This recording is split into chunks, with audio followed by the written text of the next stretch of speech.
Well, good afternoon, everyone. Maybe we're coming up on good evening. We appreciate everyone's patience, and we're excited to be here. It gives me great pleasure to welcome you all here today. I've had the pleasure for the last 3.5 years to be the United States Ambassador to the Republic of Singapore. Now, we're living in a very complicated time in history. Terrorist acts, brutal war, and senseless humanitarian suffering roil our every day. Our resolve is being tested like never before, from Ukraine to the Middle East to the South China Sea. Tough decisions and complex situations. Yet few understand this better than our special guest, and few are more qualified to help tackle these enormous diplomatic challenges. We're truly honored to be joined by the Secretary of State, Antony Blinken, as his first visit to Singapore in his capacity as America's 71st Secretary of State. His presence here today is a strong signal of the important and enduring partnership between our two countries, a partnership since Singapore's independence 59 years ago next week. Thank you, Tony, for being here. We're also grateful to our host, the Asian Civilization Museum, and to our organizing partner, the Lee Kuan Yew School of Public Policy. It's now my pleasure to welcome Professor Danny Qua, who has the honor of introducing our distinguished guests.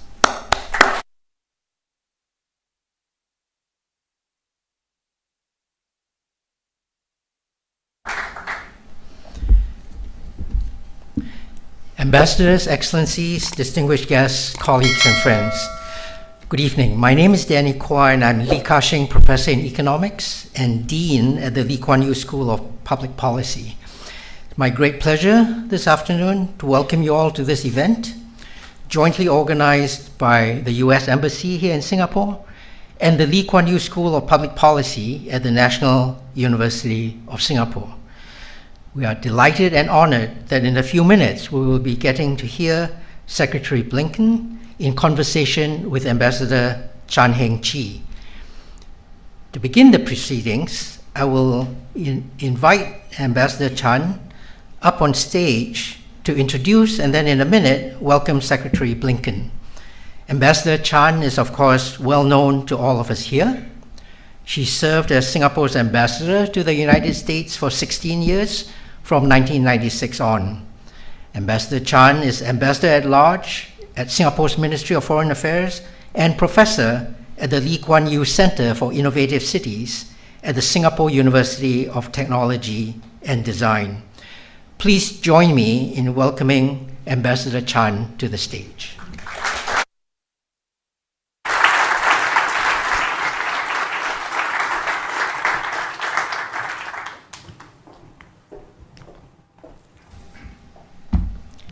Distinguished guests, ladies and gentlemen, Ambassador Kaplan has very capably introduced the subject, and so it is now my honor and privilege this afternoon to introduce the 71st Secretary of State of the United States of America, Antony Blinken. Secretary Blinken, as you know, has had a long and distinguished record of service in U.S. administrations. He served as the National Security Advisor to Vice President Biden during the Obama first administration. I was there. And later as Deputy National Security Advisor and Deputy Secretary of State in the Obama second administration. He is in Singapore for a bilateral visit. He held the Critical and Emerging Technologies Dialogue with Singapore officials. And you would have just heard or read that Singapore and the United States signed a peaceful nuclear cooperation agreement to explore potential civilian uses of nuclear technologies. Certainly, I agree we cannot have a better or more qualified person to answer the questions on top of our minds and to talk of U.S. foreign policy. We will have a conversation for about 20 minutes or so, 25 minutes, and we'll take a question from the floor. So I now invite Secretary Blinken to take his seat for our conversation. Thank you. Thank you, Secretary.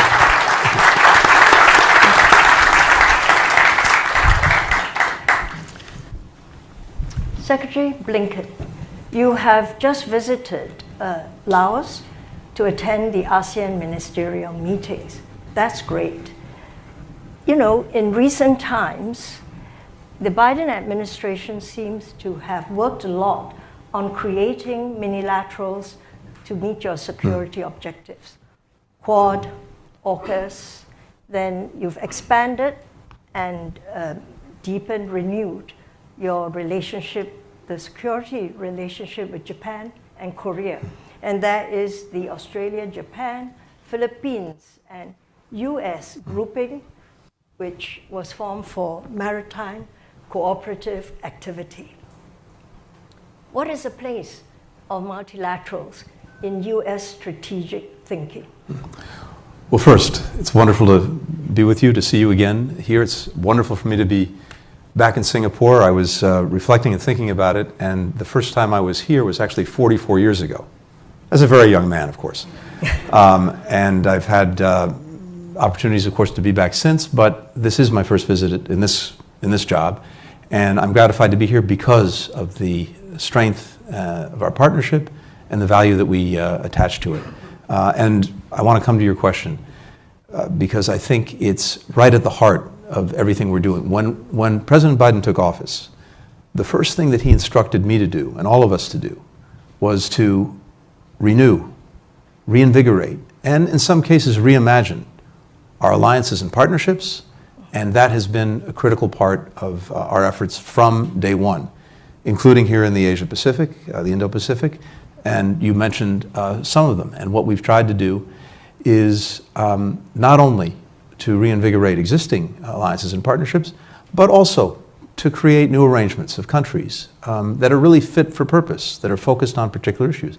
But the multilateral system is also critical to what we're doing, including, of course, at the United Nations. And we see that as an integral part of our engagement around the world, because there are two things that I think motivate us profoundly. One is that there is a premium, I think, on American engagement, American leadership. Certainly it's one that makes sense for us, but I also believe it makes sense for countries around the world. If we're not engaged, if we're not leading, then probably someone else is, and maybe not in a way that advances the interests and values that we have and that we share with Singapore. Maybe just as bad, no one is, and then you're going to have a vacuum that's filled by bad things before it's likely filled by good things. But the flip side of that coin is that I think there's a greater premium now than there's been at any time in the 30 or so years that I've been doing this on cooperation, on collaboration, on bringing common approaches to what are shared challenges. The multilateral system is one key vehicle for doing that, and I think you've seen our re-engagement across that system, even as we've also been reinvigorating alliances and partnerships. Now, Secretary, you have given us a vision, the security vision, the alliance, the partnership vision of the Biden administration for the Indo-Pacific. What is the place of trade in that vision? Trade is critical. It links countries, it links people, it links economies. And I think we have to, though, think about two things. One is we want to be focused on what's actually happening in this 21st century, including when it comes to trade. So one of the focuses that we brought to this is on the digital economy. And through things like the Indo-Pacific Economic Framework, that's one of the things that we're trying to drive forward, understandings on that. Second, there are things that are so necessary and that have become so clear to us, especially with the experience of COVID, that are absolutely essential if trade is going to flourish and go forward. For example, resilient supply chains. We know what happens when we don't have them. We know the impact that that has on trade. So we've worked very hard to strengthen supply chains, to rethink them, to build resilience, to build early warning into them with many other countries. So if there's a challenge to them, we're doing something about it. But there's something else that's important to keep an eye on. Trade is vital, so is investment. Right now, the United States is overwhelmingly the leading provider of foreign direct investment in Singapore by, I think, 5 times the next nearest country. At the same time, we're also the biggest provider of foreign direct investment across all of the ASEAN countries. The United States also happens to be the biggest recipient of foreign direct investment. Why is that important? Because these investments don't happen unless there's a certain amount of trust, and also unless there's a certain amount of optimism about the future. I think we see in the magnitude of foreign direct investment a tremendous amount of trust between the United States, Singapore, countries in ASEAN, a tremendous amount of trust in the United States, and confidence that this is where the future is. So as much as I would look at trade, I would also look at foreign direct investment. You're right there, but I would like to explain to you, Secretary, that in the thinking of Southeast Asians and Asians, trade is extremely important. Lee Kuan Yew in the 1980s, gave a congressional joint address. And he spoke about democracy and trade going hand in hand. You cannot promote democracy if you don't promote trade. Yeah. So I get very discouraged when I hear Americans say, we can't do trade. Well, of course, I agree with his insight. I think that's very much true. It remains true. We remain a great trading nation, as is Singapore. I think, though, what we have to also be focused on is making sure that trade works for our working people, that it works for our companies, that it works for our societies. And we also have to make sure that we are adequately dealing with sometimes second and third order consequences that come with it. I'll give you an example. Right now we have a challenge when it comes to China with overcapacity. That is producing in certain sectors and certain industries well beyond not only the needs of China, but of world demand. And doing it in a way with subsidies and other forms of support that not only create unfair advantages, but create an environment in which, when that kind of trade goes forward, it has the potential to flood and, as a result, ruin entire communities, companies, workers who are on the receiving end of something that's not fair or not balanced. We have to also be able to deal with those kinds of challenges to the trading system. Certainly, but we hope that the way countries respond would not be through protectionist measures, more protectionist measures. Now, let me go back to the earlier discussion on the vision of the lattice framework that the United States has created for security. Now, strategic deterrence under US leadership is something I think I understand why you're doing this. Like-minded countries come together so that they can deal with a fast emerging challenge, adversary, or a threat. But is the United States also starting to build confidence-building mechanisms with your potential adversary? Absolutely, and that's critical. It's vital. And let's take, again, the relationship with China. For us, it's both arguably the most complicated and most consequential in the world. Actually, many countries can say the same thing. There's an obligation that we have, and that is to make sure that we're managing that relationship responsibly. We're in a competition, and by the way, there's nothing wrong with competition. In fact, in our system, competition's a good thing. As long as it's fair, as long as it's on a level playing field, it's a good thing. It hopefully brings out the best in everyone.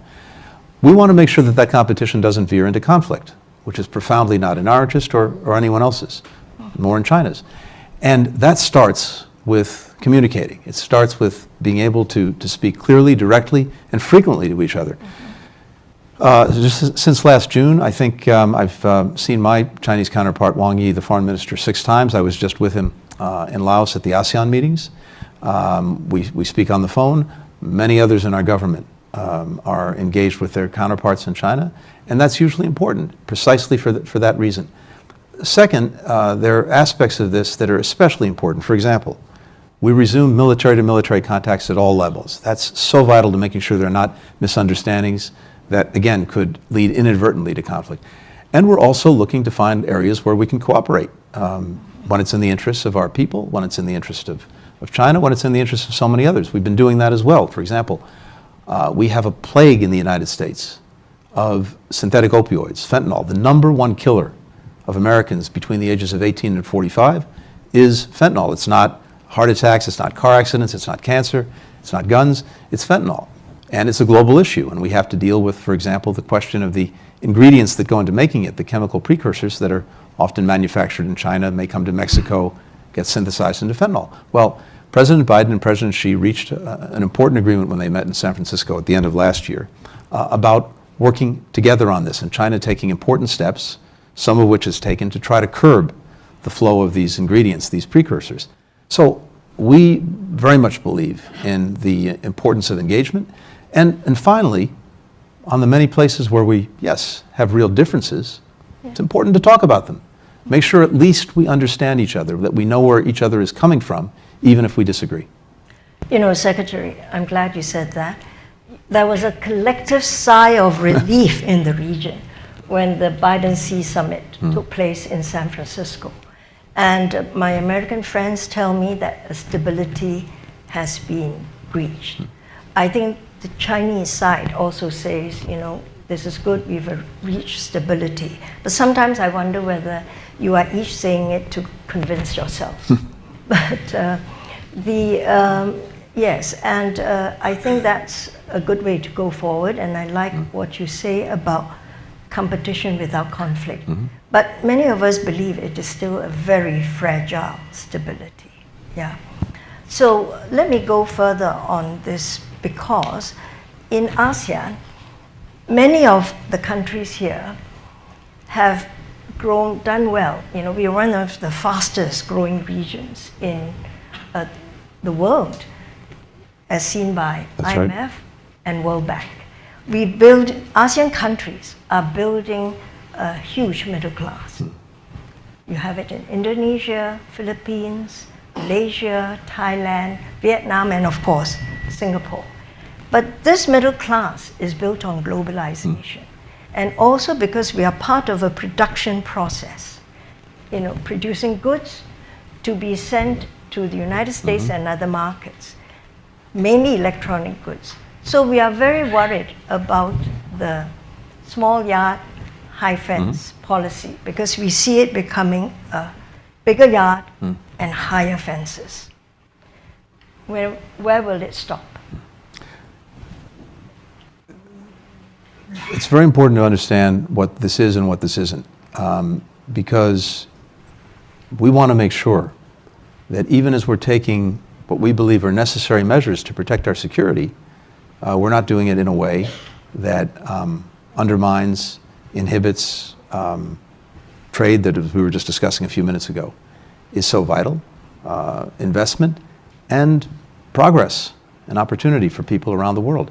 So when it comes to the small yard, high fence, look, it makes sense, and I've said this directly to our Chinese counterparts, that it makes sense for us to try to make sure that when it comes to the most sophisticated technology that is being used, because there's fusion between the military and the civilian space in China, that is being used and goes directly to military applications, including, unfortunately, a very rapid and very opaque buildup of their nuclear program.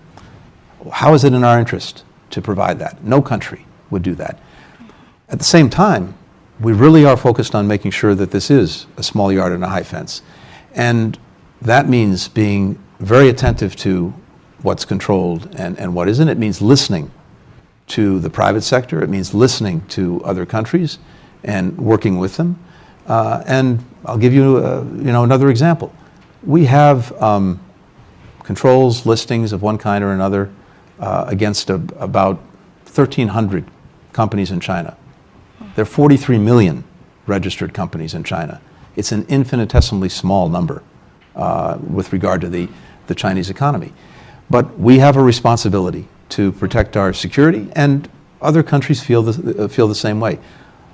But if you look at the overall numbers, our trade with China reached record levels just a couple of years ago.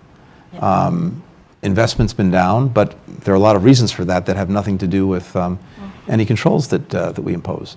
Finally, what's so important here is that when we do these things, we do them in collaboration with, in coordination with other countries who, may have similar concerns. And that's what we're focused on doing. Yes. No, we understand national security concerns, Secretary, but sometimes given the contest between two parties, in two sides in the United States, the definition of national security becomes looser and looser. I think that's what we're worried about. Yeah, and certainly we know that, and it's something that I'm focused on. The question, for example, of deciding and defining what constitutes a dual-use item and how challenging is the potential other use, that's something, yes, we have to focus on very seriously and, again, do it in a way that, as we would say, doesn't throw the baby out with the bathwater. Yeah. Now, I'd like to switch the discussion to the United States. There's a lot of noise coming out of the presidential campaign. Really? I hadn't heard any of it. Yes. Can you give us an idea of where the United States as a country, a great power, a superpower stands in terms of engagement with the world, with trade, a defense ally, and as a global policeman? So we have these periodic things called elections. And I think it's normal that before every election, given the importance of this moment in history that our country has around the world, that of course people ask questions. They wonder what's going to happen in a given election, what direction does the country take, and maybe there are lesser or higher degrees of that on any given election, but it always happens before every election. And I understand that. I think that there are a number of constants that don't fundamentally change, irrespective of who wins a particular election. One is that if you look at most of the polling, if you listen to our fellow citizens, they actually want the United States to be engaged in the world. They understand that in order to actually get things done at home, we also have to be working with others around the world. And that remains by far the majority opinion. They strongly prefer that the United States not engage the world alone. They know the benefits in partnerships, in alliances. And again, that's a constant. And I think that remains no matter what. The flip side is equally important. What I'm hearing is, I have the great honor of going around the world on behalf of the United States, is that most countries actually want us engaged. Yeah. They want our leadership. They want our partnership. And that's a very positive signal that resonates back in the United States. So, look, I do understand the focus on this, but I'm also very confident that at the end of the day, most Americans see the benefits of our engagement around the world. Well, you will understand that amongst your friends and countries around the world, they are concerned whether there'll be a continuity of policy between administrations, whether it is climate change, technology, policy, or whatever. And so some countries worry when they are negotiating deals with the United States. Will that stand if it is another administration? It's the nature of our system, and I think people have seen that, know that over many years. We have so many actors in our system that are important, and of course the federal government stands at the top, but our states play incredibly important roles. Our cities play incredibly important roles. There are connections that have grown stronger and stronger over the years between our states and other countries, between cities in different places, that continue to drive things forward, sometimes irrespective of what the national policy may be. Climate's a great example of that. And look, if you're sitting in the United States and you care, as so many Americans do, for example, about climate change, and Singapore and the United States are two countries that have been a leading edge of doing something about it. We know, for our part, that even if we somehow did everything right at home, in terms of emissions and in terms of global warming. We're 15% of global emissions. That means that we somehow have to find a way to encourage the other 85% of emissions to be dealt with, and that means working with other countries. You played with a rock band in your younger days. Cool, you know. And recently in Beijing, you were going to music shop with Ambassador Nick Burns. That's right. You bought Taylor Swift CDs and Douwei. I don't know if anyone's heard of Taylor Swift, but I gather she might have come to Singapore recently. Yeah. And you bought Douwei. That's right. Rocker. Who's terrific. I haven't heard of him until you. I say, if Secretary Blinken buys it, I'll see. Well, it was a recommendation from the very nice gentleman who owned the record shop, but he's terrific. He's terrific, great music, good beat, and the lyrics are very good. Do you still play in a band? Occasionally I've gotten up and done some kind of charity event, but what I've found is if I ever have a room and there's an event that's running overtime and we need to clear the room, the best thing for me to do is get up and play the guitar. It clears the room immediately. Electric guitar, someone told me. An opera singer told me this, actually, just 2 days ago. Well, it's been a lifelong passion and something that only enhances your own appreciation for music. And everyone has a different thread in their life. Yeah. For me, and as I know for so many others, it has been music, and it's a great source of joy, of comfort. Sometimes we have more difficult days than others in this business, and being able to have music to go back to, it's a wonderful thing. Well, thank you very much, Secretary Blinken. I'm going to allow some questions. Very good. Question from the floor, left side, please.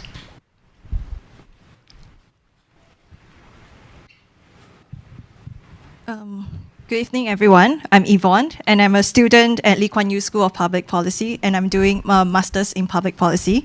So, Secretary Blinken, adding on to Madam Chan's, Ambassador Chan's, your passion for music, my question is: you have shared how music plays a profound role in your life, and its power to connect people across cultures. We can see how Korea effectively use music as a soft power, right. Soft form of soft power.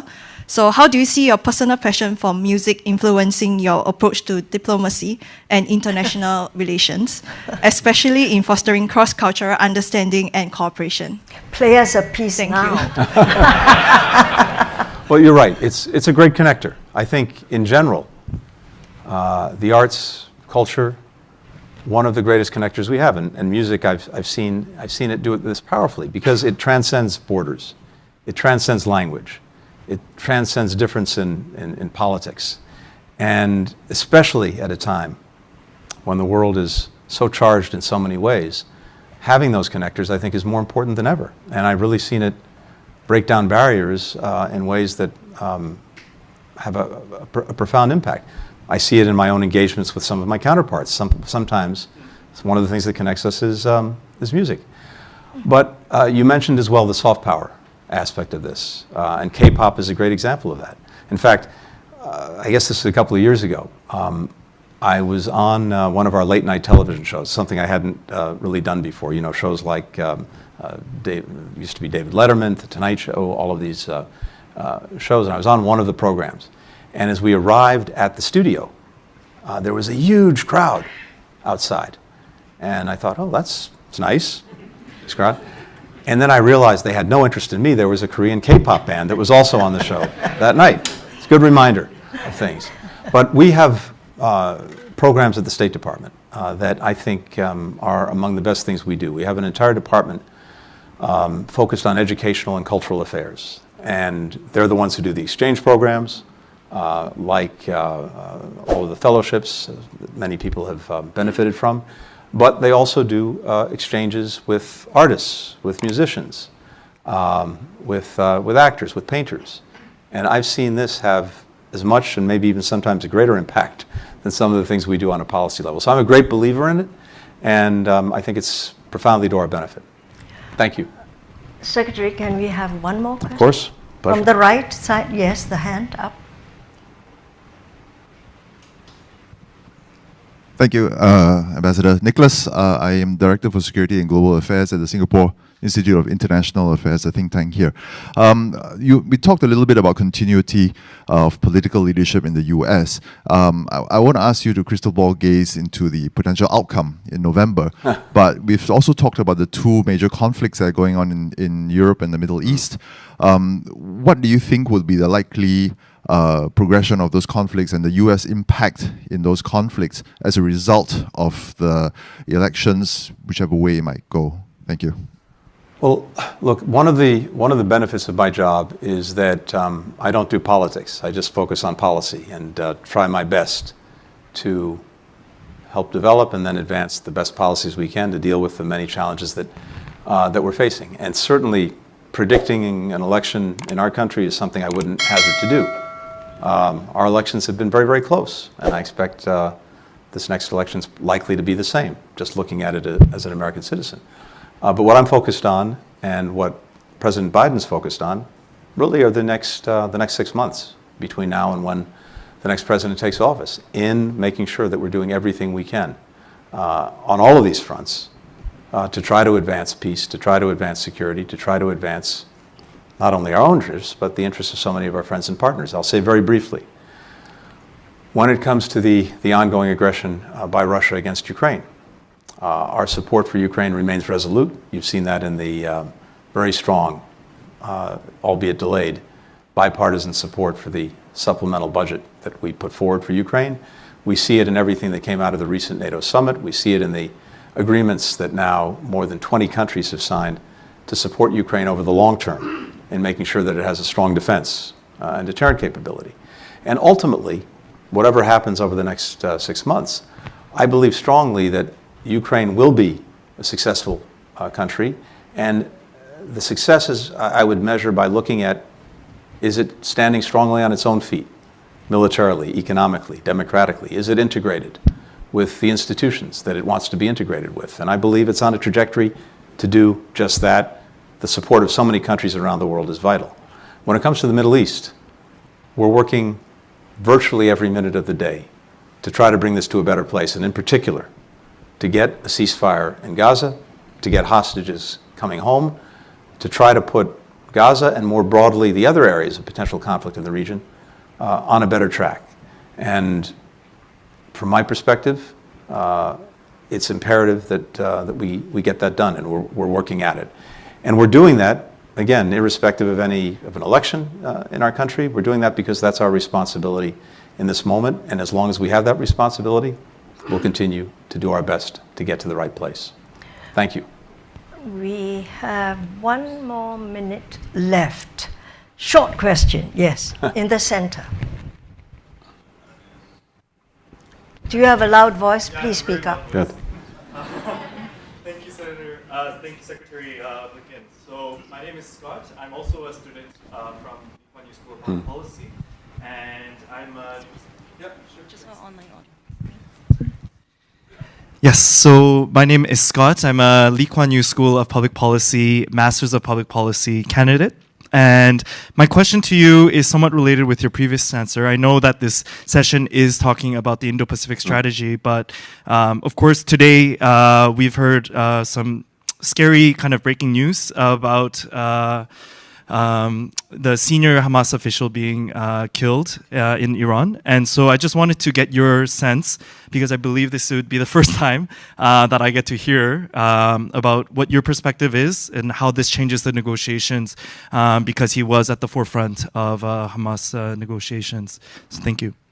Well, of course, I've seen the reports, and all I can tell you right now is I think nothing takes away from the importance of, as I said a moment ago, getting to the ceasefire, which is manifestly in the interests of the hostages and bringing them home.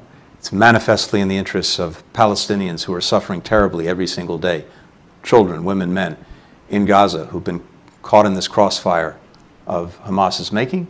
It's profoundly in the interest of trying to put things on a better path, not only in Gaza, but actually throughout the region, because so much is tied to what's happening in Gaza right now. We've been working from day one not only to try to get to a better place in Gaza, but also to prevent the conflict from spreading, whether it's in the north with Lebanon and Hezbollah, whether it's the Red Sea with the Houthis, whether it's Iran, Syria, Iraq, you name it.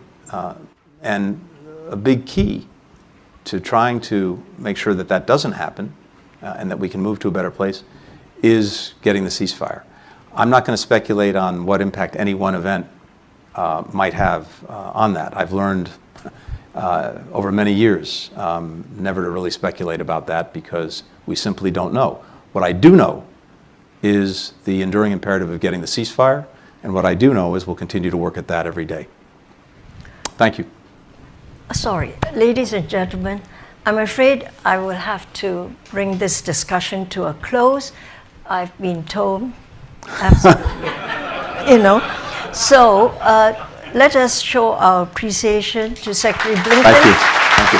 Thank you. Thank you. Thank you.